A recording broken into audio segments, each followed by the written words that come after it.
Topic है capacitor in series and parallel. आज हम देखेंगे कि कैपेसिटर को किस तरह से सीरीज में अटैच करते हैं तो क्या इफेक्ट होता है और पैरेलल में अगर अटैच कर देते हैं तो क्या इफेक्ट होता है। तो सबसे पहले हमें क्या पता होना चाहिए कि कैपेसिटर है क्या। कैपेसिटर क्या होता है? एक चार्ज स्टोरिंग डिवाइस होता है। ठीक है, चार्ज स्टोरिंग डिवाइस को ही हम क्या बोलते हैं? कैपेसिटर बोलते हैं। या इजिली हम ये भी बोल सकते हैं a device which can store the electricity. एक ऐसा डिवाइस जो क्या करता है? स्टोर करता है किस चीज को? इलेक्ट्रिसिटी को। चार्ज स्टोरिंग डिवाइस बोल सकते हैं, मीन्स एक ऐसा डिवाइस जो चार्ज को स्टोर करता है, या फिर एक ऐसा डिवाइस जो इलेक्ट्रिसिटी को स्टोर करके रखता है, उस डिवाइस को हम क्या बोलते हैं? कैपेसिटर। अब कैपेसिटर के अंदर क्या होता है? हर एक कैपेसिटर की चार्ज को स्टोर करने की कैपेसिटी अलग अलग होती है। किसी में कैपेसिटर जो चार्ज स्टोर होता है वो ज्यादा अमाउंट में होता है, किसी में कम अमाउंट में होता है। अब जिसमें ज्यादा अमाउंट में होता हुआ या कम अमाउंट में होता हुआ, इन द सेंस कोई ना कोई ऐसा फैक्टर है जो इफेक्ट कर रहा है इस चीज को। सो इसकी जो चार्ज स्टोर करने की कैपेसिटी होती है उसे हम बोलते हैं कैपेसिटेंस। तो कैपेसिटर के अंदर क्या होती है? एक प्रॉपर्टी होती है जिसके थ्रू ये कितनी अमाउंट का चार्ज स्टोर कर रहा है वो हम डिफाइन करते हैं, and that the capacity of a device to store the charge is known as capacitance. Means capacitance क्या हो गया? The capacity of a capacitor to store the charge या electricity. चार्ज और इलेक्ट्रिसिटी को स्टोर करने की कैपेसिटी को ही हम क्या बोलते हैं? कैपेसिटेंस। अब कैपेसिटेंस को हम किससे डिनोट करते हैं? C से। और that C is equal to, अब देखिए ये कर क्या रहा है? चार्ज को स्टोर कर रहा है। और चार्ज हमने देखा था, चार्ज मूवमेंट में किसकी वजह से आता है? इलेक्ट्रिक प्रेशर की वजह से आता है। ठीक है, तो इन द सेंस वो किसी डिवाइस में स्टोर हो रहा है, इन द सेंस वो कहीं ना कहीं से मूव करके आया है। और मूव किसने कराया है? पोटेंशियल डिफरेंस ने, या you can say that voltage ने। और वोल्टेज या पोटेंशियल डिफरेंस को हम नॉर्मली क्या बोलते हैं? Electric pressure. So C is equal to Q upon V। ठीक है, C की वैल्यू क्या होती है? Q अपॉन V के इक्वल होती है। अब यहां से C जो हमारी क्या थी? कैपेसिटेंस थी, जो किसी भी कैपेसिटर की कैपेसिटी को शो करता है। इसकी जो यूनिट होती है वो क्या होती है? फैरेड। ये इसकी SI यूनिट होती है। अब अगर ये फैरेड की हम बात करें कि फैरेड की किसके इक्विवेलेंट हो, तो देखिए C इज इक्वल टू क्या था? Q upon V। यहां से Q क्या था? चार्ज, और चार्ज की यूनिट क्या होती है? कूलम्स। V क्या है? वोल्टेज, पोटेंशियल डिफरेंस, या you can say that the electric pressure. So voltage की यूनिट क्या होती है? वोल्ट। ठीक है, जिसको हम किससे डिनोट करते हैं? कैपिटल V से। सो C अपॉन V क्या हो गया हमारे पास? इक्विवेलेंट किसके हो गया? फैरेड के, क्योंकि C equivalent Q upon V था ना। सो अगर फैरेड की बात करें तो फैरेड इज इक्वल टू क्या हो गया हमारा? C upon V। अब कोई हमें ये बोले कि 1 फैरेड को डिफाइन करो। ठीक है, 1 फैरेड को डिफाइन करो। फैरेड को F से डिनोट करते हैं। ये क्या थी? फैरेड यूनिट थी कैपेसिटेंस की। सो 1F, अगर 1 फैरेड हमें निकालना, तो देखिए यहां पर अगर मैं 1 कर रही हूँ इसको, तो ये किसके इक्वल होना चाहिए? 1 कूलम अपॉन में 1 वोल्ट। इन द सेंस कैसे डिफाइन कर सकते हैं? 1 coulombs of the charge stored in a capacitor due to किसके थ्रू? 1 volt potential difference. 1 volt potential difference के थ्रू क्या हुआ? 1 कूलम का चार्ज अगर किसी कैपेसिटर में स्टोर होता है, that capacity of a capacitance is known as 1 farad. ठीक है, so 1 farad in the sense, देखिए दोबारा से डिफाइन करते हैं। 1 farad in the sense 1 volt potential difference से हुआ क्या? 1 कूलम्स चार्ज स्टोर हुआ किसी कैपेसिटर के अंदर, और उसको किसके इक्विवेलेंट माना? 1 फैरेड के equivalent. So 1F is equal to 1 C upon 1 V। ये तो कैपेसिटर। अब देखिए कैपेसिटर को हम किस तरह से डिफाइन करते हैं, तो हमने देख लिया कि डिफाइन कैसे करें। अब इसकी नोटेशन क्या है, किस तरह से कैपेसिटर का हम सिंबल बनाते हैं, सो वो देखते हैं। नॉर्मली क्या होता है किसी भी कैपेसिटर के अंदर, इसके अंदर 2 कंडक्टिंग प्लेट्स होती है, और उन 2 कंडक्टिंग प्लेट्स को किसी भी इंसुलेटिंग मीडियम के थ्रू क्या किया जाता है? सेपरेट किया जाता है। ठीक है, तो हमारे पास रिक्वायरमेंट क्या है किसी भी कैपेसिटर को बनाने की? पहली चीज हमारे पास क्या होनी चाहिए? कंडक्टिंग प्लेट्स होनी चाहिए। दूसरी रिक्वायरमेंट क्या है? उसके अंदर क्या फिल करना हमने? Insulating material. ये 2 चीजें चाहिए हमें किसी भी कैपेसिटर को बनाने के लिए। अब देखिए हमने कंडक्टिंग प्लेट्स ली। कितनी कंडक्टिंग प्लेट्स चाहिए? 2। मेरे पास सपोज क्या है, ये 2 कंडक्टिंग प्लेट्स है। मैंने एक प्लेट ये ले ली, एक प्लेट ये ले ली। इन 2 कंडक्टिंग प्लेट्स को मैंने क्या किया? किसी भी बीच में क्या फिल कर दिया? सपोज क्या यहाँ पे हो सकते हैं इंसुलेटिंग मटेरियल में एयर भी हो सकता है, माइका भी इंसुलेटिंग मटेरियल वो यूज कर सकते हैं, पेपर भी यूज कर सकते हैं, तो कोई भी इंसुलेटिंग मटेरियल हम क्या करते हैं इसके बीच में फिल कर देते हैं।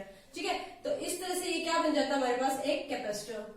ठीक है, तो इस तरह से कैपेसिटर की फॉर्मेशन करते हैं। सिंबल क्या होता है, इस तरह से दो प्लेट्स बनाई और इस तरह से शो कर दिया हमने इसको।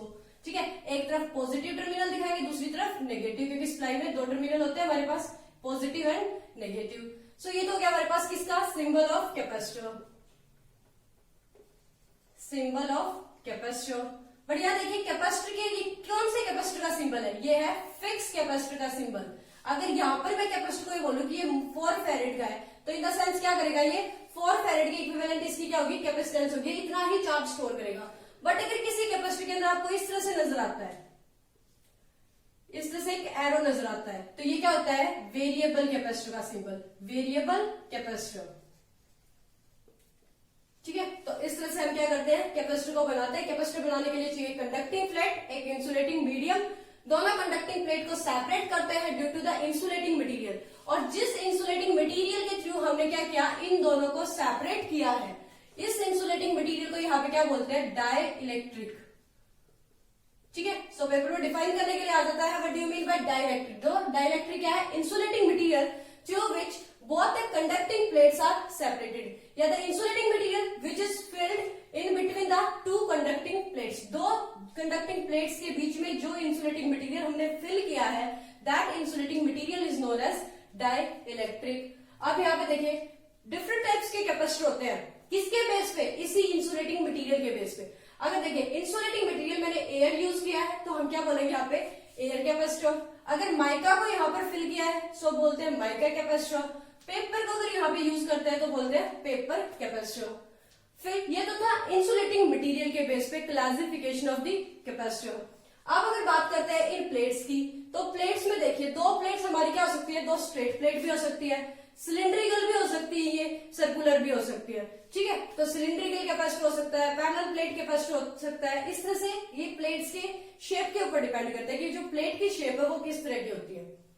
नॉर्मली देखिए ये दो हमने सिंबल्स की बात की, अगर कहीं पे आपको इस तरह से लिखा मिल जाए ना, इस तरह से सिंबल बना हुआ मिल जाए, ये भी क्या है, कोई कैपेसिटर का है। ठीक है, वहां पे क्या हो सकता है, एक प्लेट हमारी स्ट्रेट है तो दूसरी कैसी हमारी राउंड। ठीक है, इस तरह से हाफ सिलिंड्रिकल क्या है, प्लेट है। तो ये प्लेट की टाइप है कि वो किस तरह से बनाई गई है। तो बात तो एक ही है ना कि है तो दो प्लेट्स ही जो सेपरेट हुई है इन बिटवीन किसी इंसुलेटिंग मीडियम के थ्रू। ये भी किसका सिंबल होगा, कैपेसिटर का। ठीक है, अब देखिए हमने बात की थी कि यूनिट क्या होती है। ठीक है, यूनिट की बात की तो यूनिट क्या थी हमारी कैपेसिटर की, फैरेड। अब कहीं पे आपको ये भी लिखा मिल सकता है माइक्रो फैरेड, पिको फैरेड, और नॉर्मली माइक्रो फैरेड तो बहुत ज्यादा यूज किया जाता है। सो याद रखना, इस तरह से बनाते हैं माइक्रो, और फैरेड के लिए एफ। अगर हमें कोई बोलते हैं 1 माइक्रो फैरेड है, तो इन द सेंस ये किसके इक्वल है, माइक्रो। माइक्रो किसके इक्वल होता है, 10 की पावर -6 से। ठीक है, अगर माइक्रो फैरेड है, फैरेड में कन्वर्ट करना तो क्या करेंगे, 10 रेज़ टू द पावर -6 से हम मल्टीप्लाई करेंगे। So 10 raise to the power -6 farad के इक्वल होता है 1 माइक्रो फैरेड। सेम अगर इस तरह से लिखा मिल जाए 1 micro farad, in the sense double time micro है। ठीक है, इसको हम और दूसरा नाम क्या दे सकते हैं, 1 पिको फैरेड। ठीक है, 1 माइक्रो फैरेड या 1 पिको फैरेड। सो ये किसके इक्विवेलेंट होता है, 10 raise to the power -12 farad के इक्वल होता है। ठीक है, तो माइक्रो फैरेड माइक्रो फैरेड मिल जाए तो इस तरह से हम कन्वर्जन कर सकते हैं उसका। जब न्यूमेरिकल आएंगे तो हम देखेंगे कि किस तरह से हम एक स्टैंडर्ड यूनिट में कन्वर्ट करेंगे। अब बात करते हैं सीरीज एंड पैरेलल कॉम्बिनेशन की। सो टॉपिक तो हमारा आज का ये था ना कि सीरीज में कैपेसिटर को अटैच करते हैं तो क्या इफेक्ट होता है, और पैरेलल में क्या होता है। तो सबसे पहले बात करेंगे सीरीज कनेक्शन ऑफ कैपेसिटर।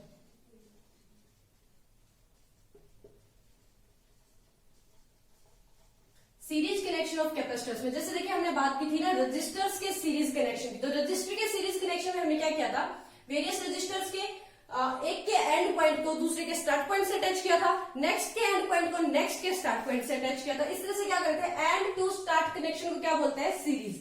तो देखिए मेरे पास क्या है, सपोज क्या है, ये कैपेसिटर 1 है, सपोज C1 कैपेसिटर है। एज इट इज यहाँ पर कोई दूसरा कैपेसिटर है, this is C2 capacitor. Again यहाँ पर कोई कैपेसिटर है C3। आपकी चॉइस है, आप नंबर ऑफ कैपेसिटर्स कितने भी कंसीडर कर सकते हो।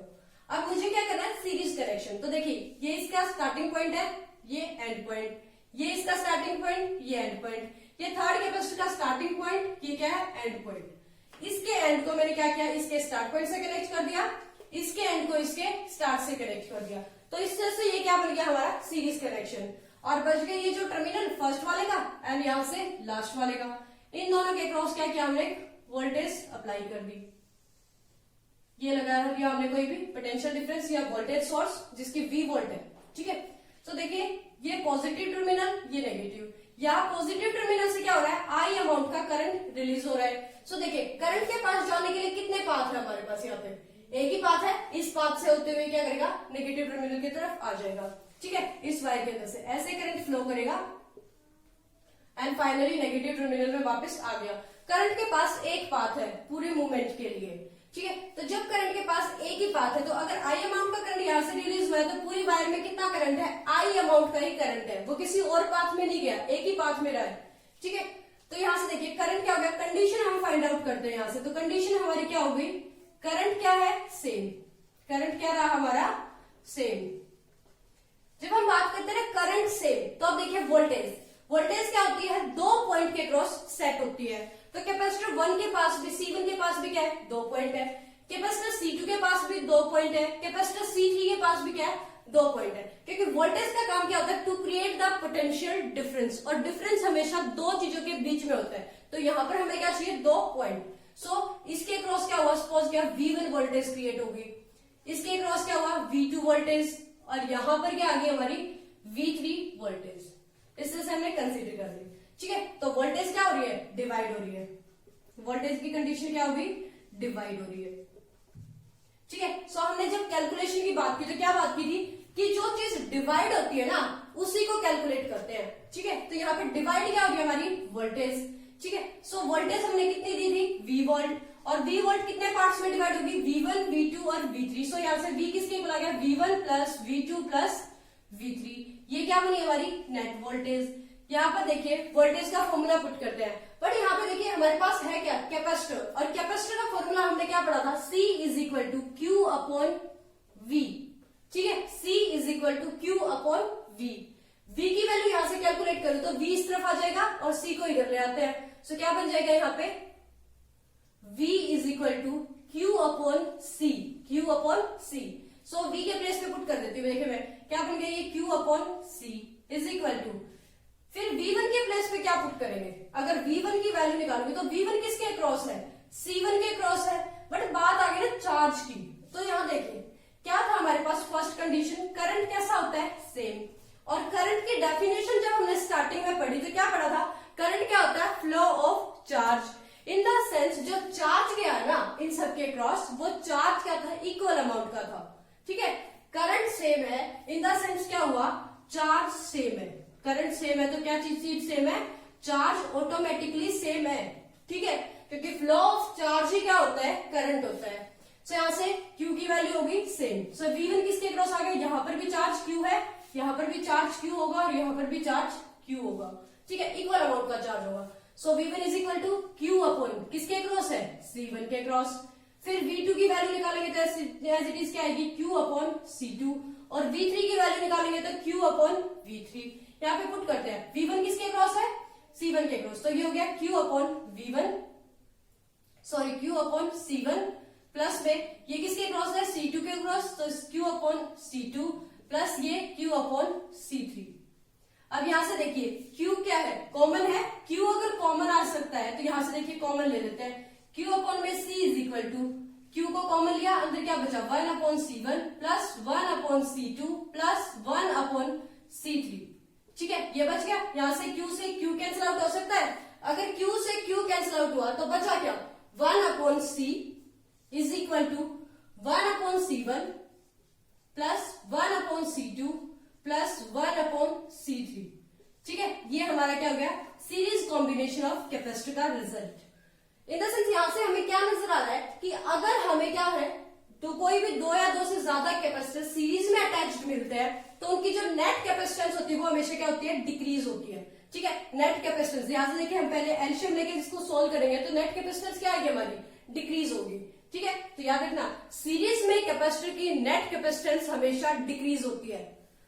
अब यहाँ पे देखिए कोई न्यूमेरिकल लेके इसकी वैल्यू को सोल्व करते हैं। फॉर्मूला याद रखिए क्या आ गया हमारा, 1/c is equal to 1/c1 plus 1/c2 plus 1/c3।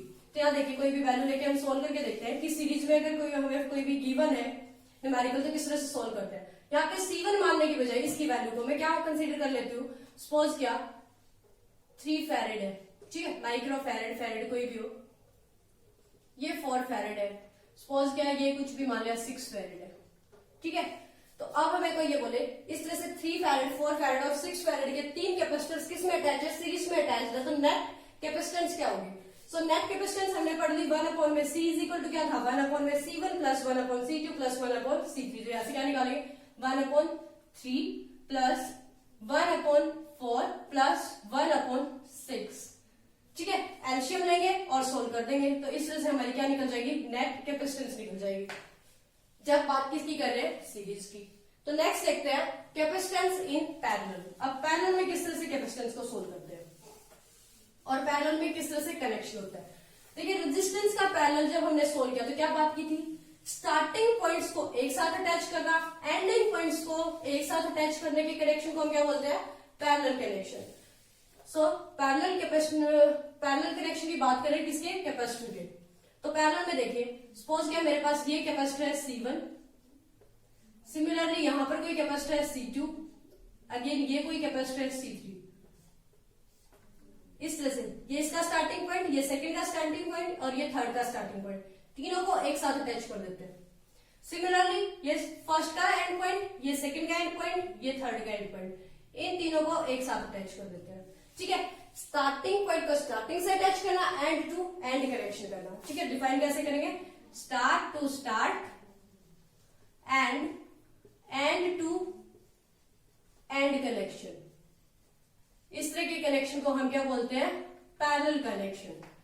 अब यहां से देखिए कॉमन हो गई वायर, कॉमन वायर से कहीं से भी एक पॉइंट लेके आएंगे जिसके क्रॉस हम बैटरी अटैच करेंगे, इधर से भी कॉमन पॉइंट से ले लेंगे और यहाँ पे सेकेंड कनेक्शन। ये सपोज क्या V वोल्ट की बैटरी हमने अगेन इसके क्रॉस लगा दी। ये पॉजिटिव टर्मिनल बैटरी का ये होता है नेगेटिव, ठीक है। जो बिगर रोड होती है वो क्या शो करती है, पॉजिटिव, और जो स्मॉल होती है वो नेगेटिव। यहाँ पॉजिटिव से करंट रिलीज हुआ, सपोज क्या I अमाउंट का करंट रिलीज हो रहा है, ठीक है। I अमाउंट का करंट यहाँ से फ्लो कर रहा है, देखिए इस पॉइंट तक करंट की वैल्यू क्या है, करंट के पास एक ही पाथ है, यहाँ पे भी I है, यहाँ पर भी I है, लेकिन इस पॉइंट पे जाने के बाद करंट के पास क्या है, अलग अलग पाथ है, वो इधर भी जा सकता है, इस तरफ भी आ सकता है, इस तरफ भी आ सकता है। तो सपोज क्या यहाँ पर करंट गया I1, इस ब्रांच में कुछ करंट आया दैट इज I2, इस ब्रांच में कुछ करंट आया दैट इज I3। इस तरह से करंट क्या हो गया, यहाँ पे डिवाइड हो गया। सो कंडीशन क्या आ गई हमारे पास इस सर्किट की, फर्स्ट कंडीशन क्या आ गई है, करंट क्या हुआ हमारा, डिवाइड, करंट हो गया डिवाइड। अब बात करेंगे सेकंड कंडीशन किसकी लेते हैं, वोल्टेज की, क्योंकि दो ही चीज है ना हमारे पास, करंट एंड वोल्टेज। अब वोल्टेज की कंडीशन देखते हैं। वोल्टेज क्या होती है, दो पॉइंट के क्रॉस सेट होती है। तो देखिए इसके दो पॉइंट थे, इसके दो पॉइंट थे, इसके दो पॉइंट थे, लेकिन यहाँ पे देखिए इन दोनों के बीच में कोई डिवाइस अटैच नहीं है, इन द सेंस दोनों एक ही है। इन दोनों के बीच में कोई पॉइंट अटैच नहीं है, तो ये भी क्या है, एक ही है। यहाँ देखिए फिर तीनों के बीच में क्या हो गया, कोई भी डिवाइस कनेक्ट नहीं है। जब तक कोई भी एलिमेंट कनेक्ट नहीं होता तो ये क्या माने जाते हैं, एक ही पॉइंट कंसीडर किया जाता है। यहाँ पे देखिए इनके बीच में भी कोई भी एलिमेंट कनेक्ट नहीं है, कुछ भी कनेक्ट नहीं है, सिंपल एक वायर से हमने क्या कर रखा है, शो कर रखा है। ये सिंपल लाइन शो करने का मतलब है सिंपल एक वायर है, ठीक है। तो ये तीनों क्या मिलकर क्या कर रहे हैं, एक पॉइंट बना रहे हैं।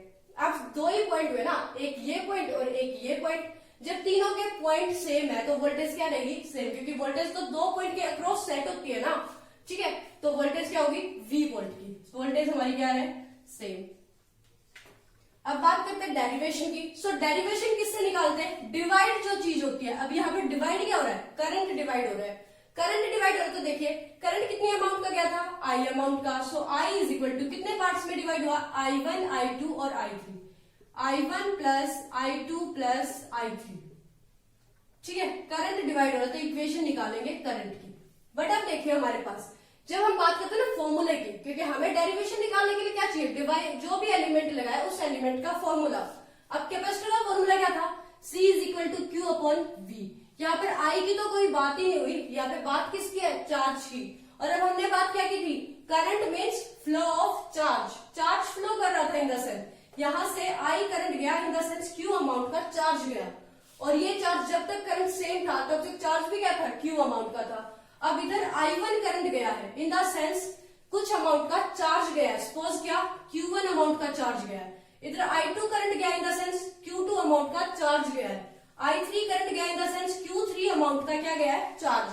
तो यहां से करंट की इक्वेशन को मैं चार्ज की फॉर्म में लिख सकती हूँ ना, Q is equal to Q1 plus Q2 plus Q3। ठीक है, यहां से Q की वैल्यू कैलकुलेट करेंगे तो Q is equal to voltage इधर डिवाइड में, इस तरफ आके क्या होगी, मल्टीप्लाई में।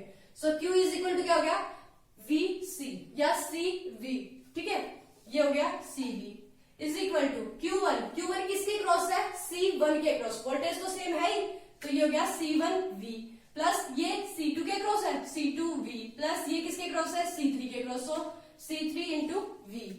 V क्या है यहाँ पे, कॉमन है, बाहर लिख सकते हैं। CV इज इक्वल टू क्या हो गया, V कॉमन, अंदर बचा C1 plus C2 plus C3, या V से V कैंसिल आउट हो गया, क्या बच गया हमारे पास, C is equal to C1 plus C2 plus C3। ये क्या आ गई, नेट कैपेसिटेंस। किसके केस में, जब कैपेसिटर किसमें कनेक्ट है, पैरेलल में कनेक्ट है।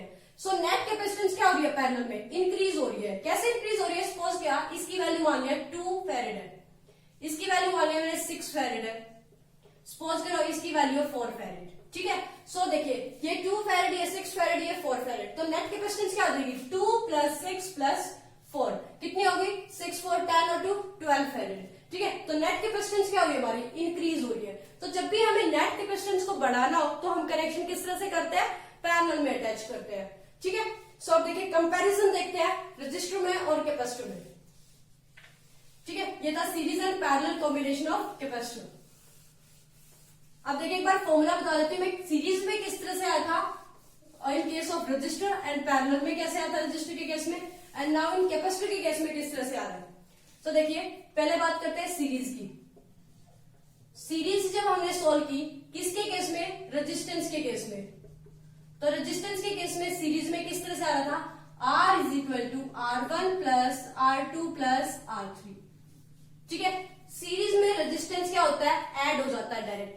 बट जब बात करते हैं कैपेसिटर की, तो कैपेसिटर में क्या हो रहा है, C is equal to 1/C1 plus 1/C2 plus 1/C3। ठीक है, इस तरह से ये बिहेवियर आ रहा है, ये आ रहा है कैपेसिटर का, ये आ रहा है सॉरी ये आ रहा है रजिस्टर का, और ये आ रहा है कैपेसिटर का। सिमिलरली जब पैरेलल की बात करेंगे ना, तो पैरेलल में रेजिस्टेंस का बिहेवियर कैसे आएगा, 1 में R इज इक्वल टू 1 में R1 प्लस 1 में R2 प्लस 1/R3, ये आया था। अब कैपेसिटर का क्या आ रहा है, C is equal to C1 plus C2 plus C3।